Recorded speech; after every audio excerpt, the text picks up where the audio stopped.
This video was made possible by our generous supporters on Patreon. Check out patreon.com/NWR for all the details.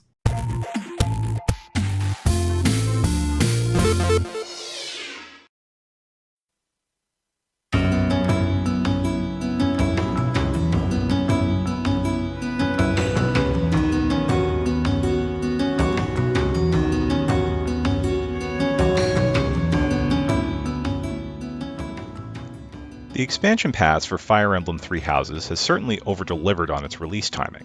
As it was originally given a deadline of April 30th, the pass completed about 2.5 months ahead of schedule. So far, the content has been minor: a few quests, some costumes that are more revealing for a female Byleth than her default outfit, and Anna because it's a Fire Emblem and Anna never works for free unless she's running the show. The final part of the pass had a lot of pressure on it to justify the price tag, and it largely lived up to the hype. Cindered Shadows is a side story unlocking from a new menu, with its own set of saves and a separate plotline. Spanning 7 chapters, or a third of the average storyline in Three Houses, the story sees your character team up with the 3 house leaders and 1 student from their house to deal with a threat centered around an underground area called Abyss. In a Famitsu interview that was printed before the DLC's release, the developer suggested it would take 8 to 10 hours to complete the game on normal. In my case, I split the difference almost evenly, finishing a normal run in 8 hours and 51 minutes. Note, the side story is only playable on normal or hard at release. Sorry, maddening players.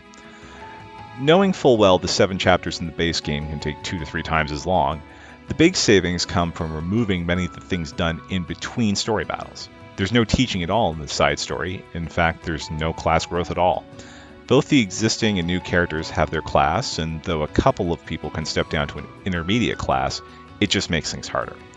By eliminating the side battles as well, it prevents you from grinding your way out of trouble. Buying better equipment isn't going to work either due to a limited cash budget, but it is possible to get several sellable items per map, and beating each map gives 30 items used for item repair or forging, which is probably the least expensive option. The main appeal of the DLC is the 4 new characters of the Ashen Wolves. Though I suspect a lot of the animations in between map conversations are recycled, they do have their own character quirks. One is haughty and arrogant when indoors, but meek and self-doubting when outside, while another is deep in debt, and surprisingly is the only one with any kind of connection to an original unit who came down to Abyss. In combat, they serve to mix and match skills that give some new options: flying magic user, a brawler who also heals, though the combos didn't work all that well in the side story. The brawler has a basic healing spell and a bad magic stat, so you'll definitely want to focus him on going Little Mac on fools. For those who have completed multiple routes of the base game, there's also some interesting backstory for your main character. The story twists are predictable, you'll see the villain coming from miles away, but it was still an entertaining ride. Once the side story finishes, you proceed to unlock the characters for use in the base game. The wolves start being recruitable after completing Chapter 2 of the side story, with all 4 done by Chapter 6. Recruiting the characters has no other requirements aside from talking to them in the underground area, but the unlocking of Abyss also opens up new things to make the experience easier. The in-game renown can be traded for weapons or items, including the seals needed to give the existing characters the DLC classes as long as prerequisite classes are available. A junk shop unlocks that gives items in need of repair, but also some rarer items on occasion. Abyss also has a way to see the stats most or least likely to grow for a character, and even a way to build support levels between your one true pair if they won't do it themselves.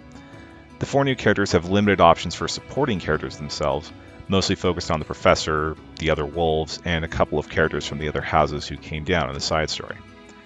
None of the wolves are selectable for the Goddess Tower event in Chapter 9 either. There is 1 new same-sex S-rank relationship for male Byleth, but I wouldn't have minded some more options for either gender of the main character.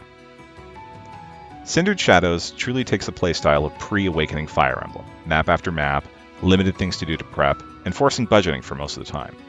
The maps themselves are about the same difficulty as a Chapter 17 to 20 map in the base game, but without the backup of possibly having higher rank classes. That said, it was still a fun experience, and the new options provided by having the Ashen Wolves in my class makes me want to get back on the bike and finish the storylines I've yet to play myself.